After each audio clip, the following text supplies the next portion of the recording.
お兄さんですか。妹さんの容体が良くない。急いでください。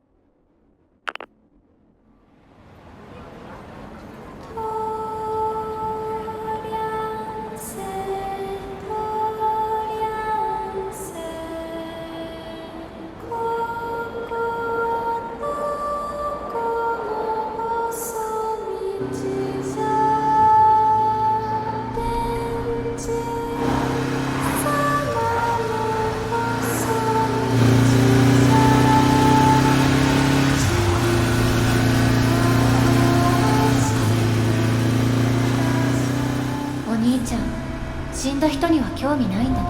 違う。自分一人で生きてるんだね。そうじゃないんだ。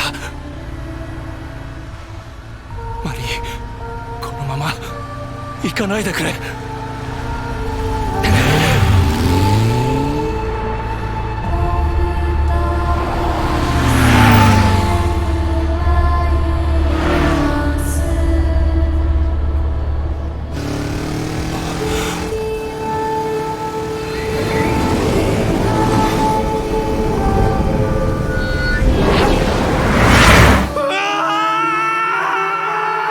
Ghostwire Tokyo is a 2022 action-adventure game developed by Tango Gameworks and published by Bethesda Softworks.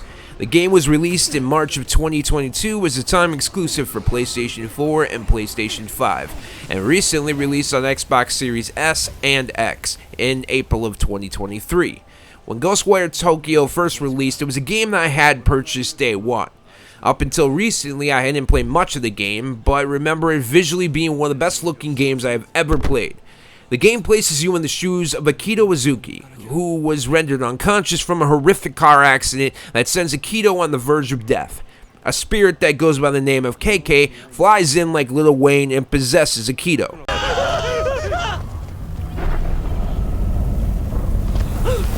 なんだよこれ。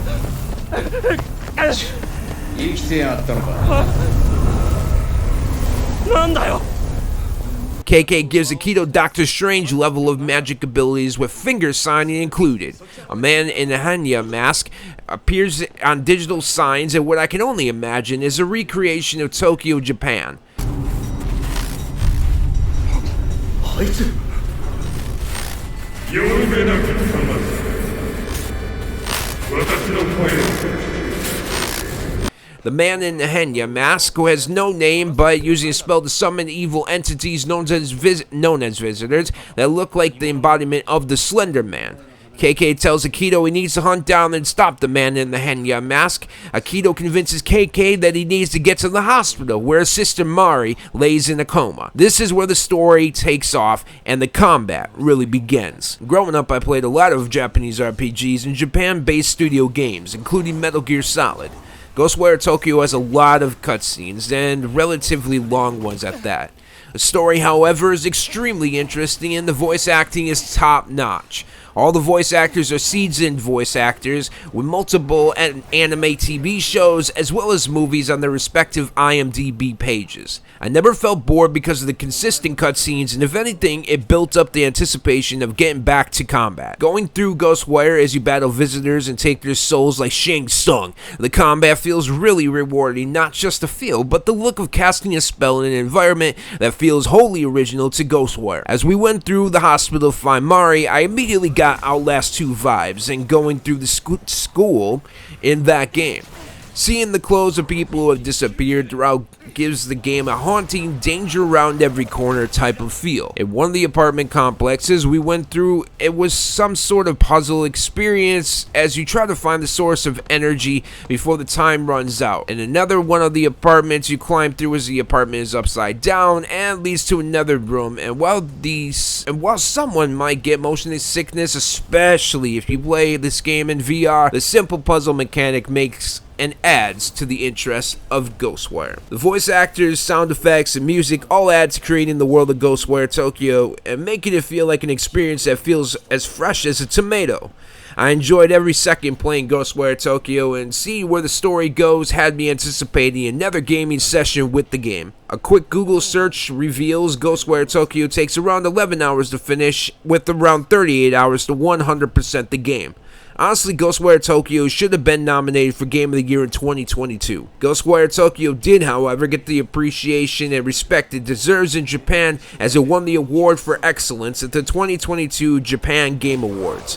I feel like it went under the radar in America, but hopefully, with it being released finally on the Xbox, the game gets a new fan base that really pushes for a potential sequel to one of the most unique gaming experience I've had since Darkness on Xbox 360 back in 2007. I'm giving Ghostwire Tokyo a near perfect in first impression score of 4.75 out of 5 and will absolutely be continuing the game on PlayStation 5. And I'm going to pass it off to Rocky to let him give you his thoughts on Ghostwire Tokyo. Ghostwire Tokyo is a really unique and interesting game that I played a little bit before but didn't really remember my experience. Going back to it, what it really feels like is kind of Tokyo Ghoul mixed with a traditional like FPS game, then mixed with almost like the Immortals of Avium style gameplay that seems to be pretty prominent right now. It has this really cool anime style, and it is through and through a very anime-esque story. Essentially, this guy dies and he just so happens to get inhabited by a spirit, and then that spirit helps him go through and take on different enemies that now see him, as well as he has his own goals that he's attempting to complete in this body. He also chose this person reluctantly, as it was just the last person within the area that he could choose. The enemies are very weird. They are basically like Slendermen. They also have these like schoolgirls, like anime schoolgirl type enemies that are really weird. I think that it's kind of jarring when you first see some of the enemies. However, it is definitely quite fun to be able to go up in true anime fucking style and rip the souls out of Slendermen. On top of that, the way the combat goes down is you use your hands and particularly your fingers to shoot like blasts of spirit energy over at the enemies, and you do have a limited amount of energy that increases as you take out more people. The way the shooting mechanic actually looks is very similar to the old like finger blaster meme from the old Call of Duty games, where there was like a hidden gun that you could just shoot with your finger essentially. Take an objective. Bang, bang, bang, bang, bang, bang, bang, bang, bang, bang. And then it takes that and mixes it with this almost Mortal Kombat and Doctor Strange style fucking rope type thing that you use to toss at your enemies' souls and rip them apart from the inside out. It's really fun, and having the challenge, be partially managing all of these enemies and being able to like keep on to one of them and rip out their soul before the other ones come and attack definitely adds to the overall difficulty. And I actually have found this game to be slightly difficult, which is very weird for FPS games. Most FPS games are very bland, basic, and pretty fucking easy, but this one I have found that, there is some difficulty to it. We haven't gotten hella far in the game, so I really can't say much more beyond that. So far, like I said, I'm enjoying the story, I'm enjoying the combat, and just the overall art style of everything is definitely keeping me intrigued. Right now, I would give it a 3 out of 4 stars. That may go up or down, of course, over time, but we'll have to see at the checkpoint check-in. Alright, back to you, Jason. Thank you, Rocky, and now we want to hear from you. Have you played Ghostwire Tokyo? If you have, leave a like and let us know about your experience with the game in the comments down below. Also down below, you'll find a description where me and my brother Rocky's all other socials are located, as well as a link to our main channel, Smokin Sessions, where we do movie reviews, watch-alongs, and all sorts of movie-related content that we're sure you'll enjoy. Also, don't forget to hit the subscribe button so you don't miss out on videos like this from us in the future. Thank you so much for watching and/or listening to this video, and we will see you all in the next gaming session.